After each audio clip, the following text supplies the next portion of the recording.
Hello दोस्तों, हमारे YouTube channel story वाला मैक्स को लाइक एंड सब्सक्राइब करें। पारस पत्थर की कहानी। एक समय की बात है, वन में स्थित एक आश्रम में एक ज्ञानी साधु रहते थे।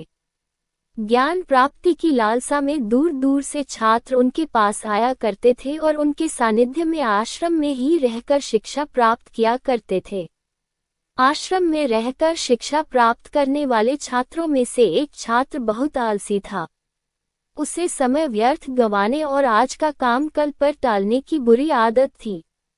साधु को इस बात का ज्ञान था, इसलिए वे चाहते थे कि शिक्षा पूर्ण कर आश्रम से प्रस्थान करने के पूर्व वह छात्र आलस्य छोड़कर समय का महत्व समझ जाए।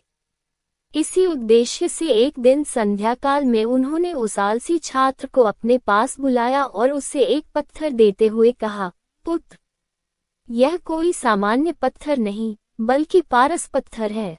लोहे की जिस भी वस्तु को ये छू ले वह सोना बन जाती है। मैं तुमसे बहुत प्रसन्न हूँ, इसलिए 2 दिनों के लिए ये पारस पत्थर तुम्हें दे रहा हूँ। इन 2 दिनों में मैं आश्रम में नहीं रहूंगा। मैं पड़ोस के गांव में रहने वाले अपने एक मित्र के घर जा रहा हूँ। जब वापस आऊंगा तब तुमसे ये पारस पत्थर ले लूंगा। उसके पहले जितना चाहो उतना सोना बना लो। छात्र को पारस पत्थर देकर साधु अपने मित्र के गांव चले गए।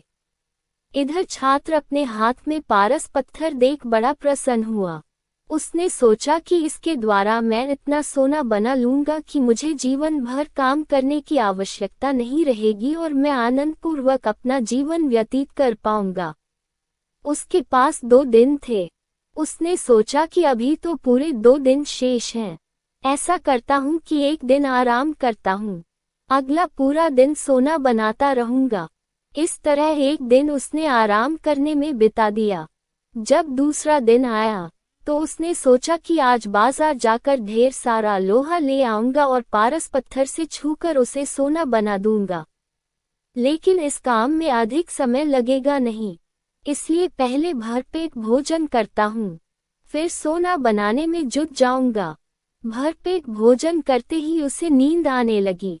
ऐसे में उसने सोचा कि अभी मेरे पास शाम तक का समय है, कुछ देर सो लेता हूँ। जागने के बाद सोना बनाने का काम कर लूंगा। फिर क्या, वह गहरी नींद में सो गया। जब उसकी नींद खुली तो सूर्य अस्त हो चुका था और 2 दिन का समय पूरा हो चुका था। साधु आश्रम लौट आए थे और उसके सामने खड़े थे। साधु ने कहा, पुत्र, सूर्यास्त के साथ ही 2 दिन पूरे हो चुके हैं। तुम मुझे वह पारस पत्थर वापस कर दो। छात्र क्या करता, आलस के कारण उसने अमूल्य समय व्यर्थ गंवा दिया था और साथ ही धन कमाने का एक सुअवसर भी। उसे अपनी गलती का एहसास हो चुका था और समय का महत्व भी समझ आ गया। वह पछताने लगा। उसने उसी क्षण निश्चय किया कि अब से वह कभी आलस नहीं करेगा। सीख, जीवन में उन्नति करना चाहते हैं